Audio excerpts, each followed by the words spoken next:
last year. Now you want to fire them. Virginia, Terry McAuliffe. His failing campaign. Andrew Cuomo will be in court. Facebook. Our company is now Meta. What's happening now? The crisis at the southern border. Inflation. There's no relief in sight. Gas prices are over $3 a gallon. Build Back Better plan. Frightening for our country. The teaching of critical race theory Is toxic. crime is skyrocketing across the country. The things the American people want to hear about. Every day. 24 hours a day, 7 days a week. The most up-to-date information. The specifics and details. That's all you need to know.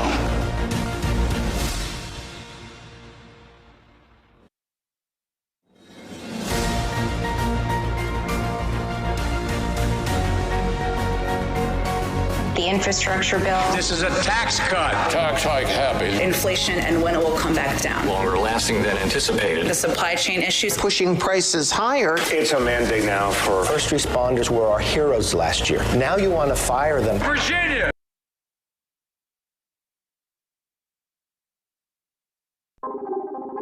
Welcome in to News and Views with Tom Lamprecht. The stories you've heard and the ones you need to hear. I want them to have a good curriculum that teaches them how to think and not what to think. The self-imposed disaster that Mayor de Blasio has brought to New York. And Glenn Youngkin has been able to capture those interesting points in people's minds. Just got canceled out of nowhere. Preserving forests and other ecosystems, helping to slow climate change. Your life, your values, your voice. This is News and Views with Tom Lamprecht on Talk 96.3 and 103.7. All right, welcome in. It is News and Views. Into that whole climate change thing, boy, they are getting raked all over the coals for the hypocrisy. Did you hear that Joe Biden's caravan, 82 cars, 82 cars in his caravan, he has burned up more CO2 carbon footprint.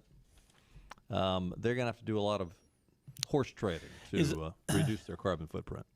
Is that because he's got a big medical team or what? I don't know. Yeah, it might be something to do with extra depends. The diaper brigade. Yeah.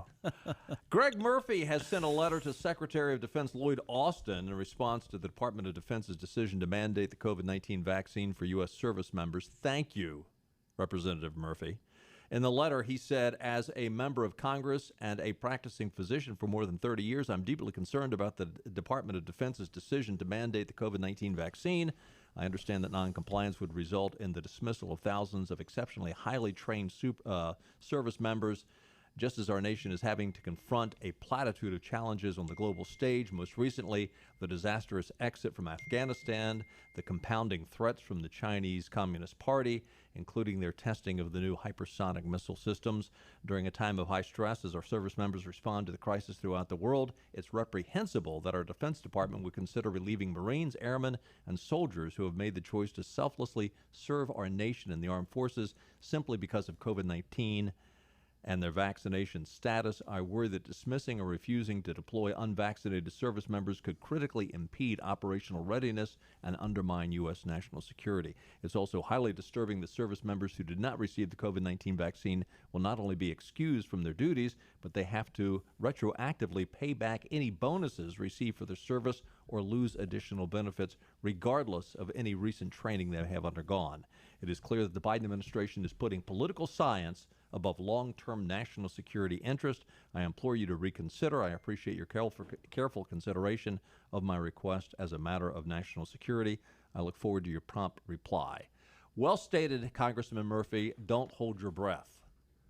I do not see these people change. And bottom line is, you're absolutely right. It does put our nation in peril. Mm-hmm. It does harm our military.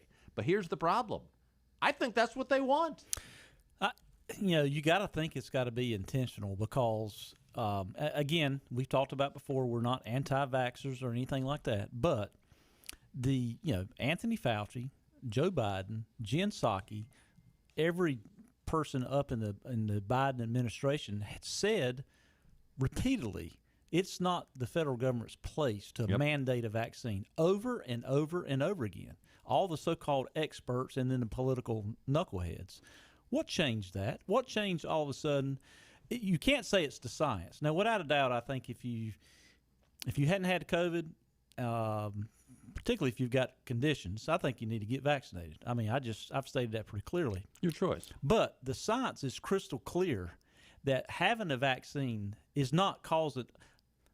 Not being vaccinated is not causing the spread. In fact, the science is really goes the kind of other way on that. Right. So why is this? Why is it authoritarianism? The Barney Fifes of the world are. Do they want the end of civilization as we know it in America? They want the end of America when we have not enough law enforcement on the job, not enough firemen on the job, not enough healthcare workers, not enough. Just name it. Totally destroy our economic system by pilots, bus drivers, truck drivers. If you want to nationalize everything, this is the way you do it. You cripple everything and say, well, we've got to nationalize I believe there's more in play here.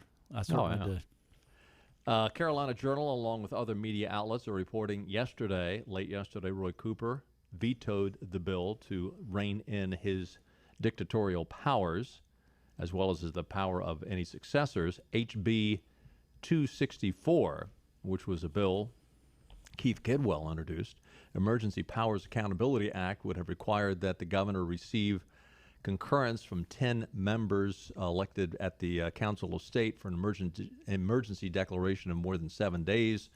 And anyway, long story short, we've talked about this numerous times, but he vetoed HB 264 yesterday. Here's my simple advice. Since he is going to veto this bill, that basically it gave some parameters to the law that was already there. Right. I mean, it's not really, this is a huge addition. It was really a definement of the current law in the books that the governor, I would say, is ignoring. I mean, the idea that he go get concurrence from the Council of State, that's already in there. Mm-hmm. Now, it did add some stuff that, after that point, they've got to go get concurrence from the legislature. But right now, I'd say the governor is ignoring the current law. And so I don't sound like a vigilante, but my simple advice is ignore any of Cooper's executive orders that relate to this. Well, certainly, it was not the intent of the law for the emergency use powers to extend for 2 years. Now, you hadn't heard any Democrats make any argument at all. In fact, they've been silent about it other than Cooper vetoing it. I mean, you could, let's just say you made the argument that bill, let's just say, well, what is it, 7 days? Maybe it ought to be 2 weeks, 3 weeks. Okay, let's have that discussion, but not 2 freaking years. Yeah. I mean, that's not what the Constitution intended, that for the governor to have those kind of powers. Just absolutely not. Absolutely not. And again, looking back at the bill, its intent, I don't think it ever even imagined such a thing as what we had with COVID. Maybe it did. Maybe, another smallpox or something. I don't know. It was for hurricanes. Let's call it what it is. It's for hurricanes. In North Carolina, it was for hurricanes. Weather emergency. Yep. Weather. Again, snow. it could have been snow, but yeah, it was weather emergency related. Anyway, I don't think that bill is gone forever. It will come back as soon as we can either get a veto-proof vote in the legislature or get Mark Robinson in there. So since the governor of North Carolina has had veto power, I think that was the 100th. Am I right on that? 100th veto he's vetoed? No, by a governor. Oh, total governor, yeah, because he's done 60 some, and all the other governors combined are 30 some. Yeah, so I think it was 100, and he's done 65 of them. And what year was the veto power introduced? It was in the mid 2000s or late 90s. I was going to say early 2000s. Yeah, early 2000s. Yeah. Okay. Virginia polls opened this morning at 6 o'clock. They have set new records for early voting for a gubernatorial race. Some 1.13 million voters submitted early ballots, nearly 20% of Virginians who can vote, that according to Target Smart. Former Governor Terry McAuliffe, a Democrat, is vying against Glenn Youngkin to succeed Ralphie Boy. Youngkin said on Fox News that he saw the early voting numbers, which is traditionally the Democrats are the majority party that votes early. But Youngkin said he thinks that this is good for him. He thinks it's a positive for him. Now, he didn't really explain why, but he thinks it's good. And now I will say this, that, boy, the crowds for Youngkin have been enormous. I mean, one of the last – now, yesterday, we had mentioned yesterday, the last rally that was going to take place last night for Terry McAuliffe up in Virginia Beach with Kamala Harris was canceled. And I'm sure it was canceled because it would have been an embarrassment for Kamala Harris. Nobody to show up because he was only having literally 30, 40 people show up his rallies, where Youngkin was having 2,000, 3,000 people show up for his rallies. So it's going to be interesting to see how that all turns out. Perhaps this is a indicator as to what we're going to see tonight. Newsbusters is reporting that last night on the national news for the mainstream networks, ABC, CBS, NBC, they did not even mention the Virginia governor's race. Didn't even mention it. What does that tell you? Yeah, it tells you they think that there's going to be a big upset. Well, it's not considered an upset now, but it's certainly an upset from where it was just a couple of weeks ago. So, they did stories and all kinds of goofy stuff, nothing of any kind of national importance. ABC spent coverage on climate change, focusing on Queen Elizabeth's call to action. CBS spent a large chunk of time covering Hillary Clinton's aide, Huma Abedin's new book. NBC spent their time a story on a food truck in Austin, Texas. What, did he get robbed? Probably. How about the Queen? How about the Queen from out of the royal family giving us a lecture on climate change? Yeah. How many homes do they have? And Thank you. I mean, when they travel, it's probably less people, less entourage than travels with a whole army brigade probably. But the point of the story is, again, we see that there's no bias in the mainstream media. I mean, when you say that there's bias in the mainstream media, that's merely a conservative talking point. If Youngkin wins this election, I bet that you will hear very little. It will be buried. It won't be first story. Yeah. It'll be interesting. I mean, usually in an election, and this is now look, if it was the other way around, if this was Donald Trump in the White House, bellwether event. Oh, big time. But usually you see the networks break in. I'll be honest with you. I don't watch any of the networks anymore. I don't watch. I mean, I'll watch a ball game once in a while. Occasionally, I'll watch a few minutes of the news just to see how biased it is. But see what the other side is thinking. But normally they would break into the programming and have a little 30-second, 60-second blurb about what's going on in the race. It'd be interesting to see if that happens. If they announce it, they'll pull a Joe Biden and say, "Youngkin won." Yeah, they'll whisper. Did you hear him today? Oh goodness! The cheating is started up there in Virginia. Interestingly, there's reports out that numerous polling places in Virginia, and I asked Benny before we went on the air, who is more likely to wear a mask, a Democrat or a Republican? And the answer is, and Benny said, well, a Democrat.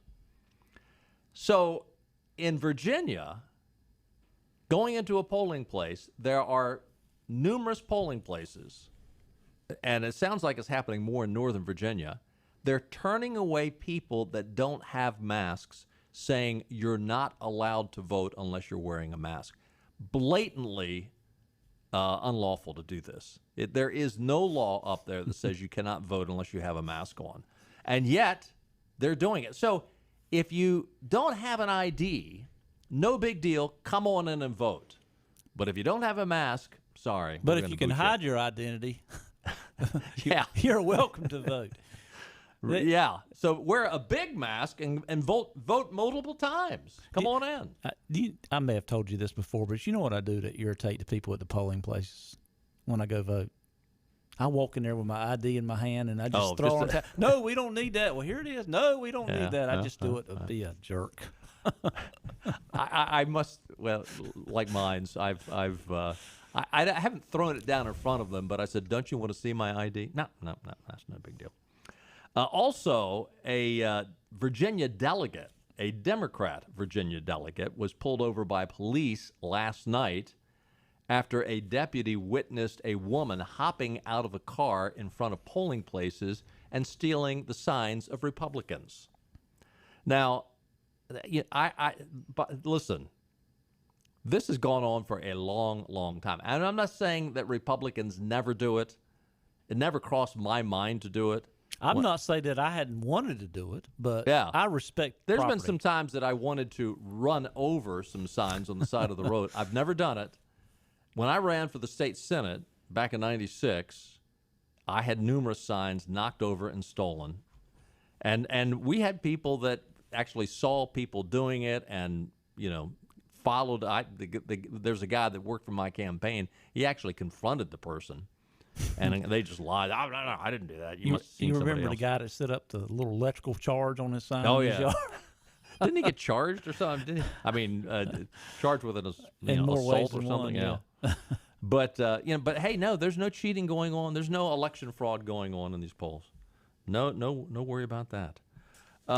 So anyway, it's election day, and it's going to be interesting to see what happens up there.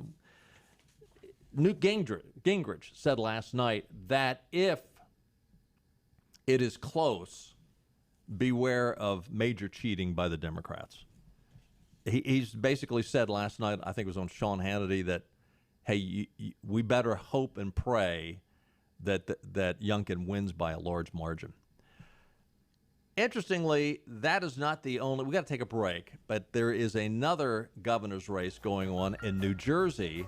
And there's an interesting piece that was written, and I want to share that with you because this one writer, who's a political consultant, thinks the Republicans got a good shot at winning that.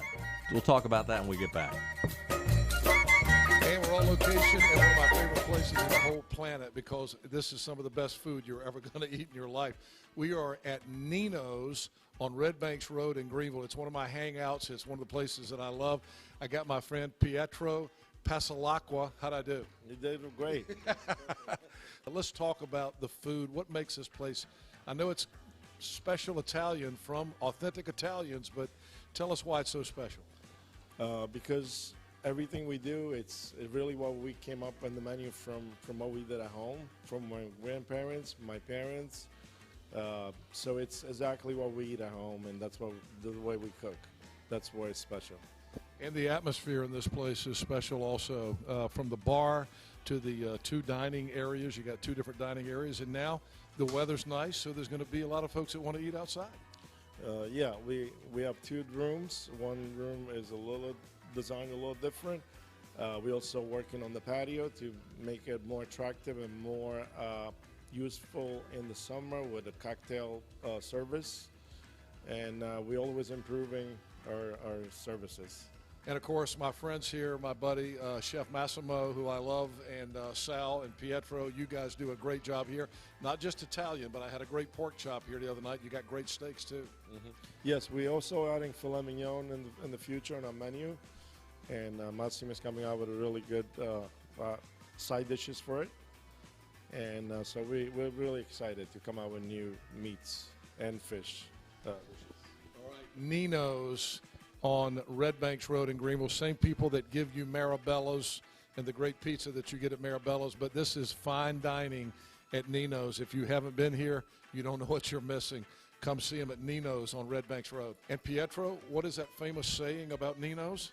The food that you enjoy with people that you love. Hi, I'm Richard Langley, and after helping my grandmother with an iPad she received as a gift, I realized how many other older adults may also have challenges with their own technology. Happy Grandma specializes in helping with any tech issue you may be experiencing. Whether it's setting up a new computer or TV, having issues with the printer or Wi-Fi, or showing you how to use your tech, we want to help you. To make it easier, we come directly to you with a smile on our face. When tech gets tough. When tech gets tough. When tech gets tough. When tech gets tough, get happy.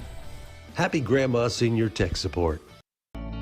Living easy is the sound of children laughing as you make memories with neighbors and friends. It's the sound of nothing at all. It's the smell of the salt air. Hear the waters against the marsh grass. See the beauty of our coast. Bow Coast, located in Beaufort, North Carolina. Southern living's best small town. News and views. He's kind of a diva. He's absolutely fascinating. Ultimate gentleman spy. Irresistible to women, deadly to his enemies, a legend in his own time. You won't believe what he's going to say next on Talk 96.3 and 103.7. Here's Tom Lempreck. Take a look at your weather forecast. Tonight, mostly cloudy, a low around 43. Partly sunny on Wednesday. It's only going to be 56 for the high. Tomorrow night, a low of 42 with mostly cloudy skies. Thursday, a chance of rain comes in mostly after in the afternoon, a high around 56. Chance of precip, 30%. Chance of rain again in the evening, 30% chance of rain. So all in all, it cools off, but not that bad of a forecast. Weather brought to you by our friends at the Ironwood Golf and Country Club, voted best golf course in Greenville 2 years in a row. Ironwood Golf and Country Club boasts an 18-hole Lee Truvino design course, full-service dining and outdoor pool, tennis, and more. The newly renovated 15,000-square-foot clubhouse is the perfect place to make new traditions with your family, including, how about a Christmas party? For your business or family and friends, give them a call, 252-752-4653. Find out what makes Ironwood the best of Greenville, and looking for gift ideas, stop by the Pro Shop. You can buy all kinds of golf equipment and apparel and golf lessons and rounds of golf. There's a good Christmas idea. Give them a call, 252-752-4653. John LaMonica is one of the best golf teachers, I would say, in Eastern North Carolina. Give him a call. He'll set you up. So, by the way, just saw this headline on Fox News. Biden claims McAuliffe will win Virginia as the polls close soon. So, yeah, thank you, Joe, for that great insight. But he said if he does, it's not a reflection. Whatever happens this election in Virginia, it's not a reflection of him. I heard him say that today at a press conference. You know, so to me, well, I mean, that's telling me that they're already setting up. Hey, if we lose this election, it's not because Biden went and campaigned for him. You know? Yeah. Just listen to all the Democrats that are part of the campaign, McAuliffe himself. I think they are truly worried and desperate. They have a sound of desperation in the voice, and some of the things that Terry McAuliffe has said the last few days is just pretty shameful and an extreme stretch to the point of a lie. Oh, last night he was it last night or 2 nights ago? In the last 24 hours, he was holding a rally. And at the rally, see, was this about the books? No, this was about Donald Trump.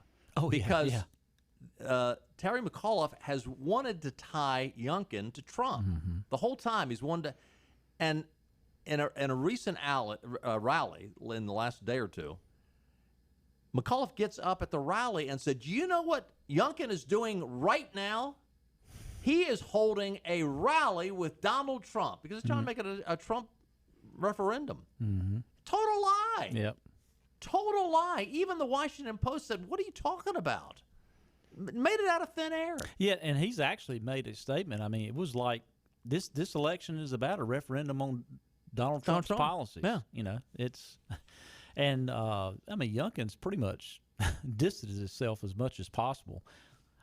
I just don't think, except for the echo chambers when he's talking to these few people he has at the rallies, that's the voters are not going to listen to that lie, I don't think. Yesterday, I mentioned just in passing that Juan Williams, the Fox News analyst, that he was, really trying to say that the Virginia race is about race, and that's pretty much all I said about it yesterday. I was digging deeper into that story today on the Daily Caller, and The Hill, which published the op-ed. Williams is now saying that the phrase, quote, "parents' rights" is a code word for white supremacy. This is basically what he said in this op-ed in The Hill. The right to voice opposition to race-based curriculum has become a defining issue in the 2021 Virginia gubernatorial race between McAuliffe and Youngkin. In his latest op-ed, Williams argues that parents' rights is a rallying cry that is full of racial division. Where did these people are? What are they drinking? Well, I think Juan Williams, if he had any integrity at all, it's completely gone because he doesn't. There's absolutely no way he believes this. You know what is a miracle? Juan Williams' son, I can't remember what his name is. He is a staunch conservative. Really? Yes. I didn't know that. Williams harked back to the 2017 election of Ralph Northam, and his competitor Ed Gillespie stated that he did not want to see the Confederate statues removed. The liberal commentator claimed that the closing argument for that race is the same as in 2021. Once again, full of racial division, but this time it's dressed up as the defense of little children. You know, this is the kind of thing that Obama was talking about when he was down there campaigning for McAuliffe, and it's backfired big time. So, Juan, keep it up. You're probably helping the Republicans when you say this kind of stuff. Go ahead. Sorry. No, go ahead. The op-ed made no mention of Northam's racial scandal. Yeah, Northam, remember, dressing up in blackface. Yeah. Mm-hmm. Williams claims that the concerns of the Loudoun County Public Schools stem from white parents feeling ignored when they complain that their children are uncomfortable about learning about racism. Well, what is critical race theory? It is racism. Now, it's Marxism as well, but it's racism. When you make a blanket statement, now, granted, liberals don't think that minorities can be racist. Only whites can be racist. But when you label someone and you define them by the color of their skin, is that not the definition of racism? Absolutely. And that's exactly what the CRT is doing in these schools.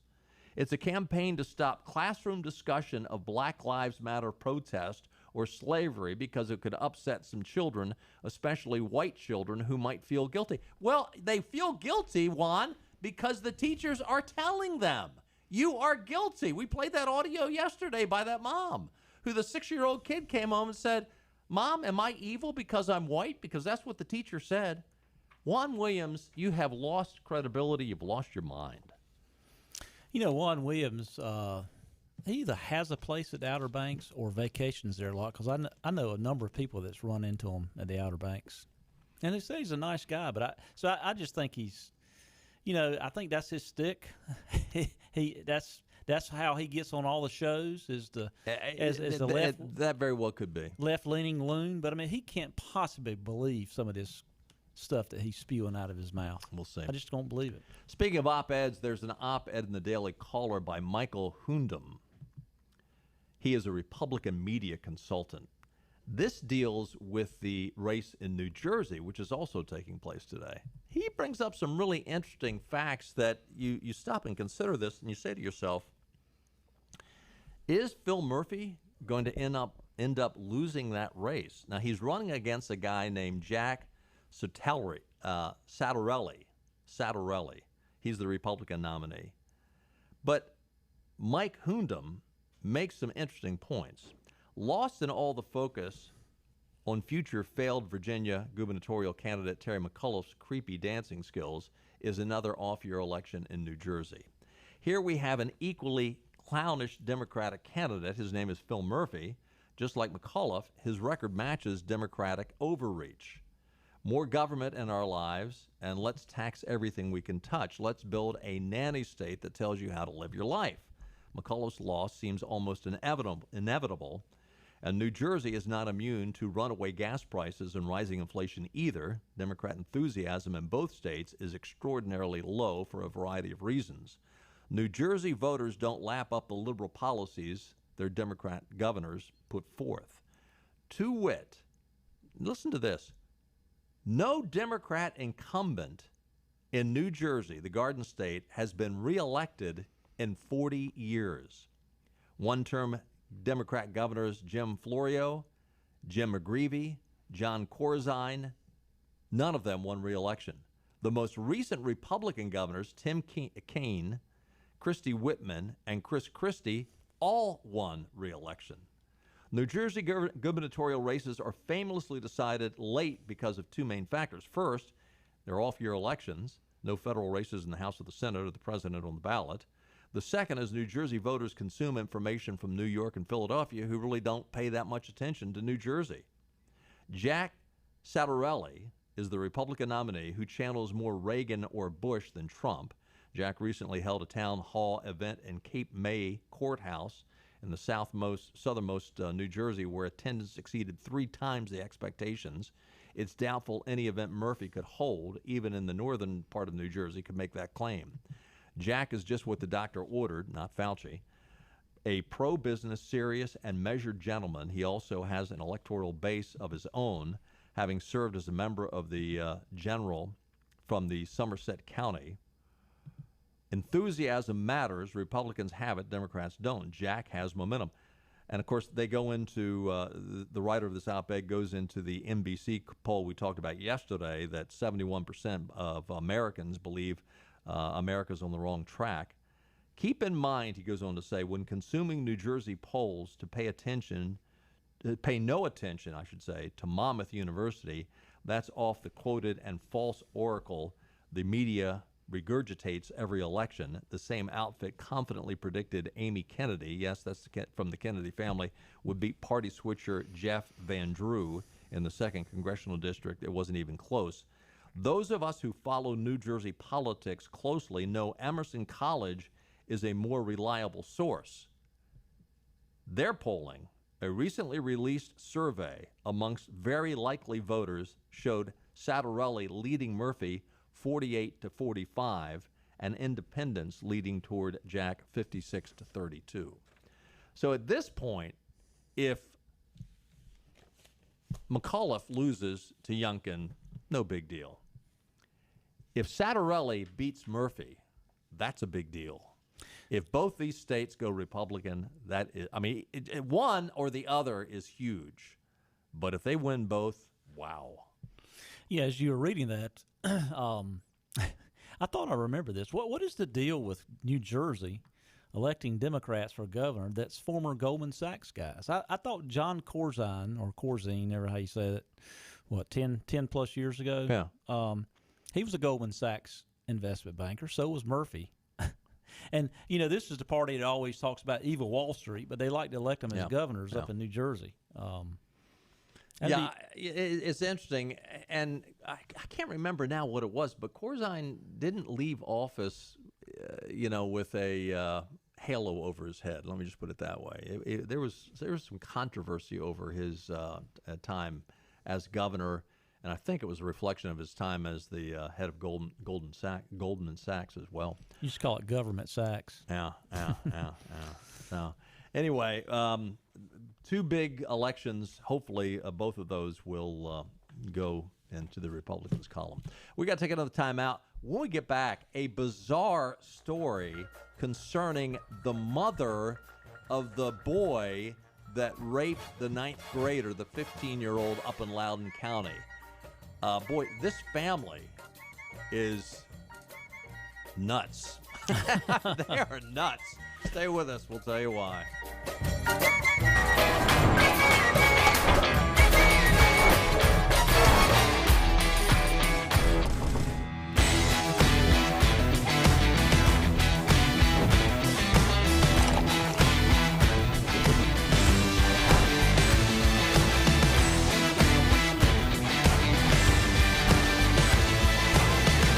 Break the chain. Eat local. Tiebreakers. Sawyer's Fun Park in Winterville is now open. With over 40,000 square feet of family fun, daily money-saving deals, and a full-service restaurant, Sawyer's Fun Park is guaranteed to have something the whole family will love. Test your ninja skills on our 2-story obstacle course or head over to one of our 5 rock walls and race your friends to the top. And when you've worked up an appetite in our laser tag arena or our one-of-a-kind ropes course, grab a table over at the restaurant and try our world-famous Southern Monster Fries. Reserve your spot today at SawyersFunPark.com and come join in on the fun. My name is Dr. Neeti Armistead, Chief Medical Officer for Vidant Health. The following simple steps will help keep you and your community safe. Stay home as much as possible, wear a mask when out in public, avoid large gatherings, practice social distancing, and wash hands often. It's also important not to delay needed care. Vidant has taken important steps to provide you and your family with a safe environment. Learn more about COVID-19 and Vidant's response. Call 252-847-8000 or visit vidanthealth.com/COVID-19.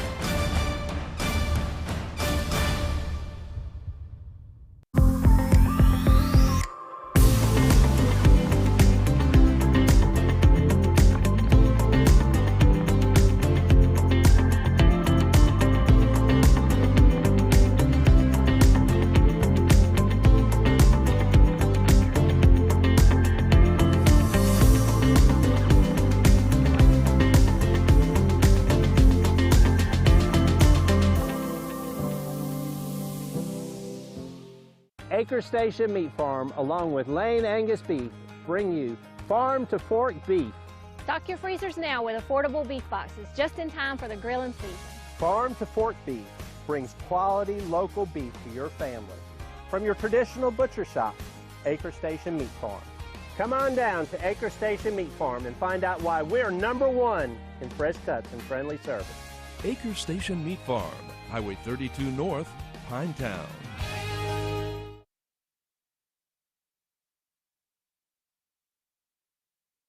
This is your Drive at 5 and ENC with Tom Lamprecht. Welcome back to News and Views on Talk 96.3 and 103.7. Somebody just sent me a meme. How about you forget about this Build Back Better thing and instead try put it back the way you found it and leave me the hell alone. So up in Loudoun County, you remember the story, Scott Smith. He came in and came before the school board and talked about the fact that his 15-year-old ninth grade daughter was raped in the girls' bathroom by a young teenage boy who was wearing a skirt. The mother has come out now, and she is now having a meltdown saying that you're misrepresenting my son. I will read as much of this as I can without losing the license. Henry would not be too happy about that. Loudoun County, Virginia mom of the skirt-wearing teen accused of raping a female classmate in the girls' bathroom is speaking out in defense of her son, saying he's not transgender, he identifies as male, and he simply wanted sex. What? That's what she said. He's just a good boy who just wanted some sex. In October, an area judge found the student guilty of sexually assaulting a female student in the girls' bathroom in May. The unnamed male was placed under electronic surveillance over the attack, but was later said to have groped another female at a different Loudoun County high school in early October. The woman, who remains unnamed at the time of this reporting, told the Daily Mail that her 15-year-old son is male and not transgender. She defended her son as simply engaging in the actions of a heterosexual hormonal teen who, in the case of the rape, had consensual sex with the girl twice before. He's a 15-year-old boy that wanted to have sex in the bathroom with someone that was willing. And they were twisting just enough to make it a hot political button. The woman said that her son, who she admits is deeply troubled, you think, was only wearing a skirt that particular day because he has an androgynous style. She explained he would wear a skirt one day, and then the next he would wear jeans and a T-shirt or polo and go back and forth. He was trying to find himself, and that involved all kinds of styles. I believe he was doing it because it gave him attention he desperately needed and sought. The woman added that her son described the assault to her in a way that made her believe the incident was all a misunderstanding. The two, according to the woman, met in the bathroom earlier that day. The female was not feeling well, so they came back later, and the deed was done. I'm skipping over a lot of the overstatements you don't need to know, but you can fill in the blanks. So he had this same feeling at another school a few days later with another person. Yeah. How old is this kid? 15. If I was in a position where I was about to be raped, she said, this is the mother, if I was in the position of the 15-year-old girl, I would be kicking and screaming and everything. You're 15. You can reasonably defend yourself. You're not just going to sit there and take it. And so because there wasn't the presence of a fight, he felt it was okay to keep on going. That's all I'm going to read because but this woman is sick. She goes on to say, she does go on to say that my son has gone through multiple forms of counseling and therapy, resources here at school, friends and family. It's been 15 years of hell trying to get him to do better and to be better. It sounds like she needs to be into counseling herself. Yeah, you think? After hearing from this mom, you now know why this undisciplined kid is. And look, I understand there are great parents, and the kids don't turn out well. But this sounds like a parent who's in La La Land, and the son is in La La Land. Well, she's trying to legitimize what happened, and she first of all said he's a deeply troubled kid, but then she believes his story about the incident. Yeah. I mean, yeah, unbelievable. So, getting back to Glasgow, the deal over in Scotland that Joe fell asleep in. Now, top Republicans are wanting to have an account of all the carbon emissions spewed by Joe Biden and his political appointees. Senator Joni Ernst, Tom Cotton, Shelley Moore Capito of West Virginia sent a letter today to GAO's Comptroller General Gene Dudaro, I guess is how you pronounce it, asking for the total amount of emissions linked to the transportation for Biden, his cabinet secretaries, and political appointees to and from the conference. Biden and 13 of his cabinet secretaries traveled to Glasgow earlier this week to attend the conference. In addition, roughly 30,000 individuals are expected to be in attendance at the climate conference, sparking concerns about the spread of COVID and igniting debate over the vaccine disparities. While Biden continues to target American energy with harmful policies, he and his staff continue to rely on fossil fuel transportation. In the interest of transparency, we would like an answer to understand the total amount of emissions linked to the transportation. The senators also argued that Biden's revocation of the Keystone XL pipeline and the termination of sanctions on Russia's Nord Stream 2 pipeline is in direct contrast to his attacks on the American energy independence. The result of this policy is that we're now more dependent on foreign adversaries for energy to run America, the senators warned. You know, I mentioned at the close of yesterday's program the comments. This is cut 2 in there, Clark. This is the comment that Joe Biden made over the weekend just before the start of the conference. Now, remember, this is the guy that has ended the leases for drilling exploration on federal lands. He's backed off on fracking. He shut down the XL pipeline, and he has made the cost of your gasoline increase by about 30% in less than a year. It's gone up over $1 now from where it was a year ago. This is what Joe Biden said at the beginning of this conference over in Scotland. When the cost of a gallon of gasoline gets to above $3.35 a gallon, it has profound impact on working class families just to get back and forth to work. So I don't see anything inconsistent with that, but I do think that the idea that Russia and Saudi Arabia and other major producers are not going to pump more oil so people can have gasoline to get to and from work, for example, is not right. What did he just say? He's not right. Yeah. I listened to some of his statement today.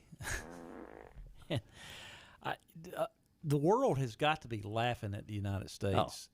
He took prepared questions. You know, I mean, he'd have to look down at his cheat sheet to see who was calling on next. But why am I here? Yeah, exactly. But it would take him 20 minutes to just respond to a simple question, and no. Come on.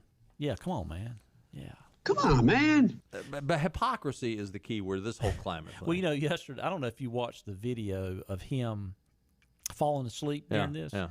But I don't know if you noticed this, but the other people around him, number one, were all women for some of these other countries. All looked pretty young, which to me looked more like staffers.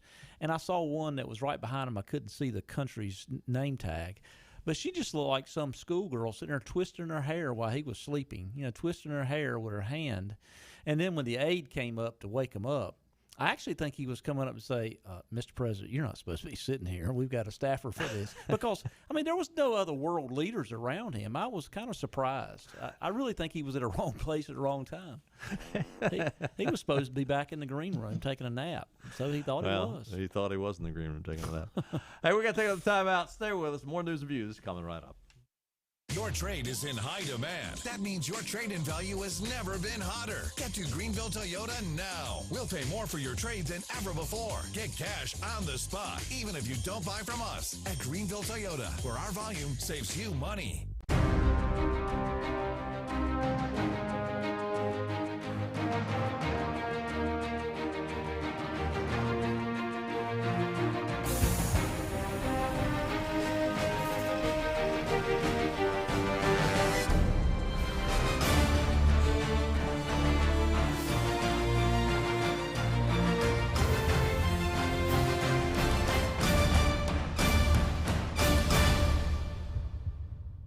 Air Service is back at Pitt Greenville Airport, offering safe, clean facilities and flights from American Airlines. That means the short commute, quicker lines, and better prices that get you where you're going fast and easy. See it for yourself. There's great things inside at Pitt Greenville Airport. Sawyer's Fun Park in Winterville is now open. With over 40,000 square feet of family fun, daily money-saving deals, and a full-service restaurant, Sawyer's Fun Park is guaranteed to have something the whole family will love. Test your ninja skills on our 2-story obstacle course or head over to one of our 5 rock walls and race your friends to the top. And when you've worked up an appetite in our laser tag arena or our one-of-a-kind ropes course, grab a table over at the restaurant and try our world-famous Southern Monster Fries. Reserve your spot today at SawyersFunPark.com and come join in on the fun. My name is Dr. Neeti Armistead, Chief Medical Officer for Vidant Health. The following simple steps will help keep you and your community safe. Stay home as much as possible, wear a mask when out in public, avoid large gatherings, practice social distancing, and wash hands often. It's also important not to delay needed care. Vidant has taken important steps to provide you and your family with a safe environment. Learn more about COVID-19 and Vidant's response. Call 252-847-8000 or visit vidanthealth.com/COVID-19. Acre Station Meat Farm, along with Lane Angus Beef, bring you farm to fork beef. Stock your freezers now with affordable beef boxes just in time for the grilling season.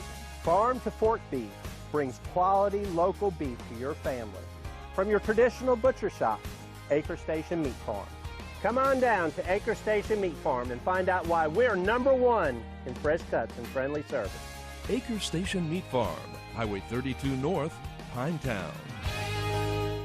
Air Service is back at Pitt Greenville Airport, offering safe, clean facilities and flights from American Airlines. That means the short commute, quicker lines, and better prices that get you where you're going fast and easy. See it for yourself. There's great things inside at Pitt Greenville Airport.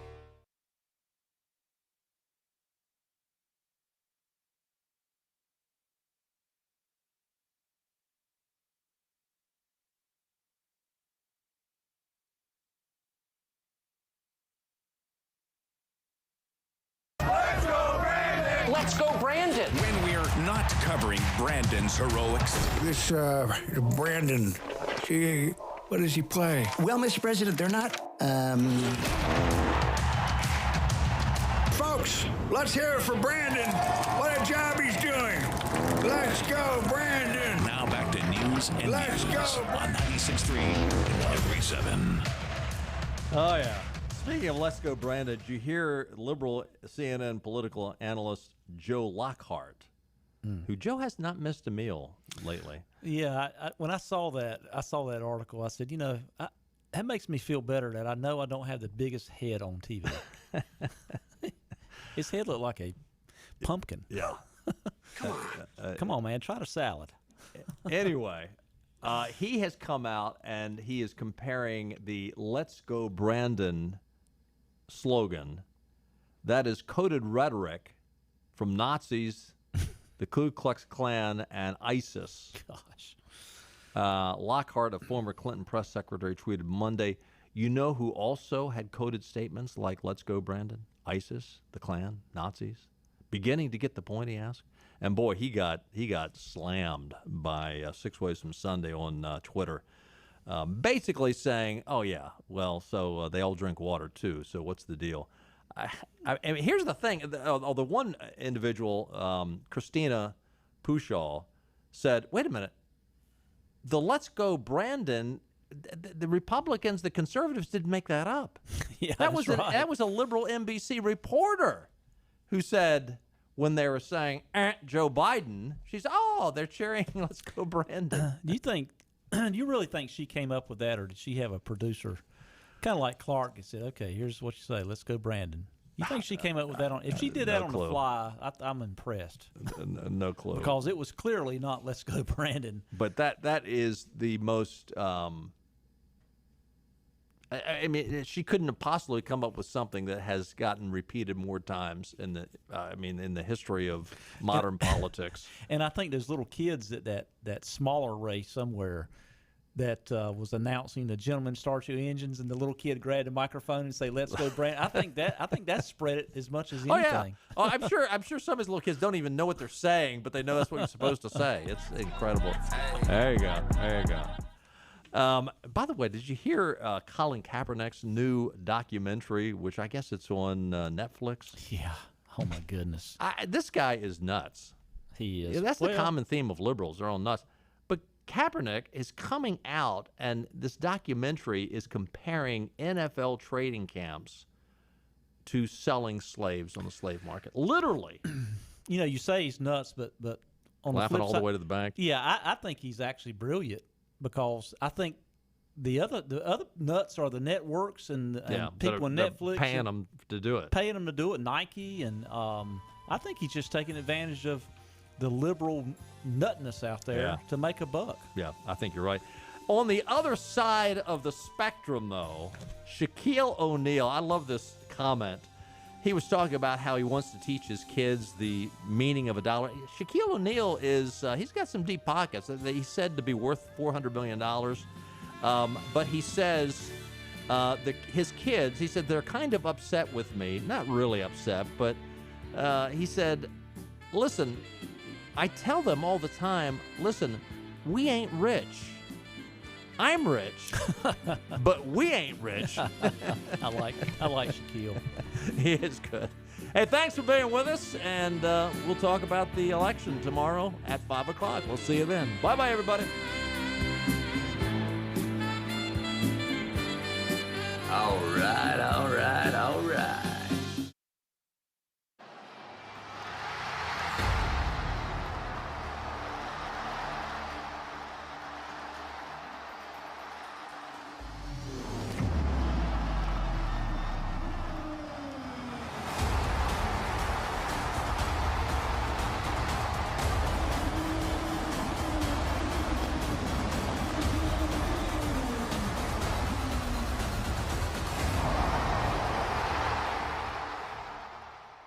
We're on location at Fabric and Home Furnishings, and I'm back with my friend Lisa Pendry.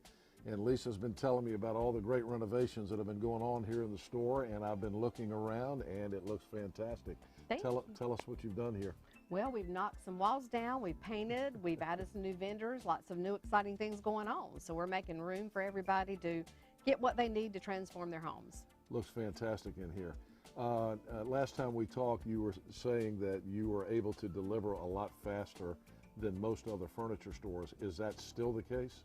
It is. It's changed a little bit, but we're still looking at around 8 to 10 week delivery, and we do sell our floor samples right off the floor. All right, we always say that Fabric and Home Furnishings is more than just a fabric store, so tell us what the more is all about. What when people come in, what should they expect? Well, we love to get to know our customers. I have the best crew I've ever had, and everybody on my team is an interior designer. So we offer in-home design service, which we always have, but now they can each come out to your home after they work with you in here, figure out what's going on in your residence or your commercial property to pull it together